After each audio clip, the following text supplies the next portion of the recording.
اکثر لوگ کسی نوع کے معدوم ہونے کو اچانک اور کبھی کبھار ہونے والا واقعہ تصور کرتے ہیں، مگر حقیقت میں معدومیت ایک معمول کا عمل ہوتی ہے۔ جنگلی حیات کے تحفظ کے لیے کام کرنے والی غیر سرکاری تنظیم World Wildlife Fund for Nature کے مطابق دنیا میں ہر سال تقریباً 10,000 انواع ہمیشہ کے لیے ختم ہو جاتی ہیں، مگر WWF کا کہنا ہے کہ معدوم ہونے والے جانوروں کی حقیقی تعداد حتمی طور پر معلوم نہیں کی جا سکتی، کیونکہ ہمیں اب تک یہی معلوم نہیں کہ دنیا بھر میں کتنی انواع پائی جاتی ہیں۔ آج ہم آپ کو ان چند جانوروں کے بارے میں بتائیں گے جو کہ کبھی کرۂ ارض پر بھرپور طریقے سے پائے جاتے تھے، لیکن اب یہ معدوم ہو چکے ہیں۔ مس والڈرن کا ریڈ کولوبس۔ حال ہی میں معدوم ہو جانے والے اس درمیانے سائز اور سرخ بالوں والے بندر کو سن 2000 کی دہائی کے اوائل سے معدوم تصور کیا جاتا ہے۔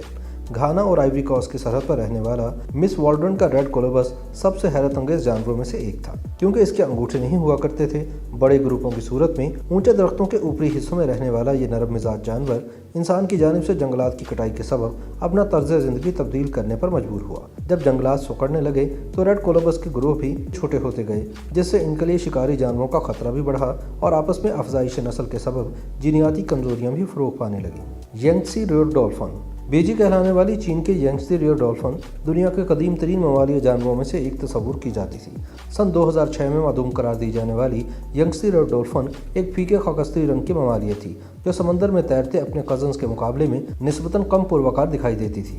اس کے سادہ سے جسم کے نیچے انتہائی ارتقاء یافتہ ایکو لوکیشن سسٹم موجود تھا، جو کہ دیگر ڈولفنز کے مقابلے میں کہیں زیادہ برتر تھا۔ اس کا یہ نظام اتنی باریکی سے کام کرتا تھا کہ یہ اکلوتی مچھلی تک کی لوکیشن معلوم کر سکتی تھی، مگر اس کی یہی حساسیت اس کے لیے اس وقت خطرہ بنی جب دریا میں مچھیروں کی کشتیوں، کنٹینرز بردار جہازوں، ٹرالروں اور انسانوں کی پھیلائی گئی آلودگی سے بھر گیا۔ کیریبین موکسل۔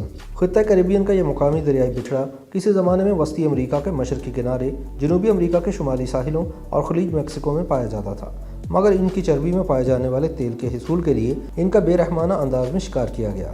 چونکہ ان کی غذا بننے والی مچھلیوں کے بے تحاشا شکار کی وجہ سے بچ جانے والے دریائی بچھڑوں کے لیے خوراک کی کمی ہو گئی تھی، انہیں آخری مرتبہ سن 1952 میں جمیکا اور نکاراگوا کے قریب سرانیلا کنارے کے قریب دیکھا گیا تھا۔ الاباما پکٹو۔ یہ معصوم سے نظر آنے والا سیپ سن 2006 تک امریکی ریاست الاباما کے دریائے موبائل میں پایا جاتا تھا۔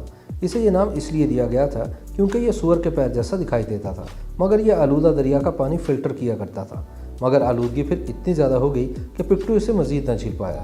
اس ننھی سی مخلوق کے خاتمے نے پانی کے بارے میں کئی تلخ حقائق سے پردہ اٹھایا ہے، جو فیکٹریوں کے زہریلے مادوں سے آلودہ ہو رہا تھا اور دریا کے ساتھ رہنے والے افریقی امریکی برادری میں ہلاکت انگیز بیماریوں کا سبب بن رہا تھا۔ ڈوڈو۔ سب سے مشہور مگر معدوم پرندہ ہونا شاید ایک عجیب سا اعزاز ہو، مگر ڈائناسور کے علاوہ ڈوڈو ایک طویل عرصے سے معدوم ہو چکی ایسی نسل ہے جسے سبھی جانتے ہیں۔ کارٹون کردار ڈیفی ڈک جیسے دکھائی دینے والا یہ پرندہ کسی زمانے میں جزیرہ موریشس پر رہا کرتا تھا۔ اڑ نہ سکنے والے اس پرندے کے فطرت میں کوئی شکاری نہیں پائے جاتے تھے۔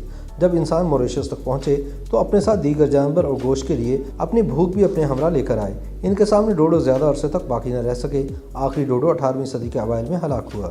اسٹیلر سیکاؤ۔ یہ سمندری گائے میناٹی اور ڈوگونگ کی طرح ہی نظر آتی، مگر یہ ان سے کہیں زیادہ بڑی ہوا کرتی تھی۔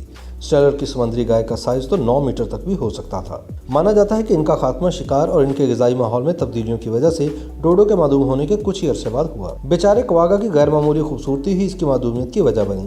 اس دلاویز افریقی جانور کا سامنے کا آدھا حصہ زیبرا کی طرح دھاری دار تھا، مگر یہ دھاریاں پیچھے کی جانب مٹتی مٹتی ختم ہو جاتی اور پچھلا حصہ گھوڑے کی طرح سادہ اور بھورا ہوتا۔ اس کی حیران کن وجہ کی وجہ سے اس کا اس قدر غیر قانونی شکار کیا گیا کہ یہ معدوم ہوتے گئے۔ ان میں سے آخری سن 1880 کی دہائی میں قید میں ہلاک ہوا۔ ختم ہو جانے والی زبردست انواع میں سے زیادہ تر ان جانوروں سے قریب تر تھیں جنہیں ہم آج جانتے ہیں، مگر بس تھوڑی سی عجیب و غریب ہوا کرتی۔ مثال کے طور پر میمت کو دیکھیں، جو بالوں سے ڈھکے ہوئے کسی عظیم الجثہ ہاتھی کی طرح لگتے ہیں۔ اسی طرح آئرش ایک یا آئرش ہرن آج موجودہ ہرن جیسا ہی دکھائی دیتا ہے۔ فرق صرف اتنا ہے کہ یہ 2 میٹر تک بلند ہو سکتے ہیں، جبکہ ان کے سینگوں کا پھیلاؤ 3.6 میٹر تک ہوتا۔ ان کا خاتمہ تقریباً 7700 سال پہلے ہوا اور ممکنہ طور پر اس کی وجہ شکار اور تبدیل ہوتا ہوا موسم بنا۔ سفید دم والے عقابوں کو 20ویں صدی کے اوائل میں برطانیہ میں تقریباً معدومیت تک پہنچا دیا گیا تھا، مگر زیادہ عرصے کے لیے نہیں۔ تقریباً 2 میٹر تک پروں کا پھیلاؤ رکھنے والے اس شاندار پرندے کا برطانیہ میں کئی سال تک بے رحمانہ انداز میں شکار کیا گیا، مگر خوش قسمتی سے سفید دم والے عقاب یورپ میں دیگر جگہوں پر بستے تھے اور انہیں برطانیہ میں دوبارہ متعارف کروانا ممکن ہو سکا۔